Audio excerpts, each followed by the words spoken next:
ছুটির দিন মানে একটু ঘোরাঘুরি, আর সেটা যদি হয় বন্ধুদের সাথে তাহলে তার কোনো কথাই না। হ্যালো এভরিওয়ান, আসসালামু আলাইকুম। আজকাল একটা ব্লগ ভিডিও নিয়ে চলে আসছি। আর আমরা কোথায় যাইতেছি এটা তো আপনারা ভিডিওর মাধ্যমে দেখতে পারবেন। বন্ধুরা মিলে মজা করতে করতে মেন রোডে চলে আসলাম। আর আমাদের থেকে এখান থেকে 7 নম্বর বা 8 নম্বর একটা বাসে করে চলে যেতে হবে। গাড়িটা উঠতে না উঠতে কিছুক্ষণ চলার পর আমার বন্ধু তো ঘুমের মধ্যে একদম চাঁদের দেশে চলে গেছে। এই তুই কি বাচ্চা আসোস? হ্যাঁ, এটা কোন স্টাইলের ঘুম?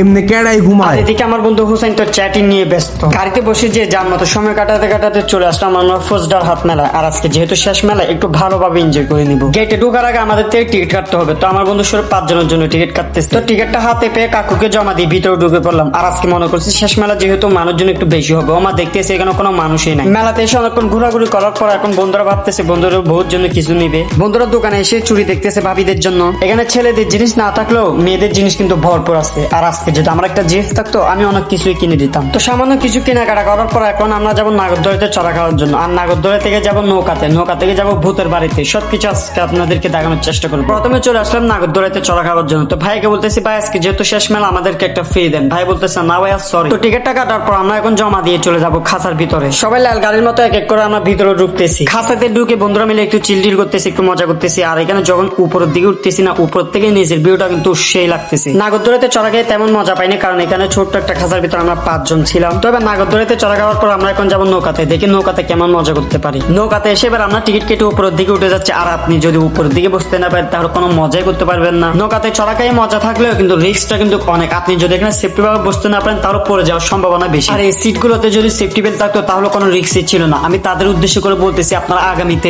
সেফটি বেল্ট দেওয়ার চেষ্টা করবেন। তো নৌকাতে চড়া খাওয়ার পর আমরা এখন যাবো ভূতের বাড়িতে। তো আমরা ভূতের বাড়িতে চলে আসলাম। ভূতের বাড়িতে এসে আমাদের থেকে এখন টিকিট কাটতে হবে। ভূতের বাড়িতে এসে টিকিট কেটে ফেললাম, কিন্তু এখানে আফসোসের বিষয় আমাদেরকে ভিতরে কোনো ভিডিও করতে দিবে না। এখানে ভিডিও অ্যালাউ না। এখানে আমার বন্ধু শাহিন একটু ভিডিও করার চেষ্টা করছে। তারপর ভাইয়াটা ডাকার পর ভাই বলতেছে ভাই মোবাইলটা অফ করে, এখানে ভিডিও করা যাবে না। এখানে তেমন কোনো ভয় লাগে না, কারণ ওরা ভয় লাগাতেই পারে না আমাদেরকে। আর আমরা যদি ভয় লাগাতাম আমি মনে করি ওরা নিজেরাই ভয় পেয়ে যেত। তো আপনারা কেউ যদি আমার ভিডিওটা শেষ পর্যন্ত দেখে দেন তাহলে আপনাকে অসংখ্য ধন্যবাদ। আর আমার ভিডিওটা প্লিজ একটা শেয়ার করে দিবেন। তো আপনি যদি আমার ভিডিওটা ইউটিউব থেকে দেখে থাকেন তাহলে প্লিজ আমার চ্যানেলটি একটা সাবস্ক্রাইব করে দিবেন। যদি ফেসবুক থেকে দেখে থাকেন তাহলে আমার আইডিটা একটা ফলো দিয়ে রাখবেন। আমি চেষ্টা করবো এবং সুন্দর সুন্দর ভিডিও দেওয়ার জন্য। আজকের ভিডিওটা এই পর্যন্ত, দেখা হবে পরবর্তী কোনো ভিডিওতে। সবাই ভালো থাকবেন, সুস্থ থাকবেন। আসসালামু আলাইকুম।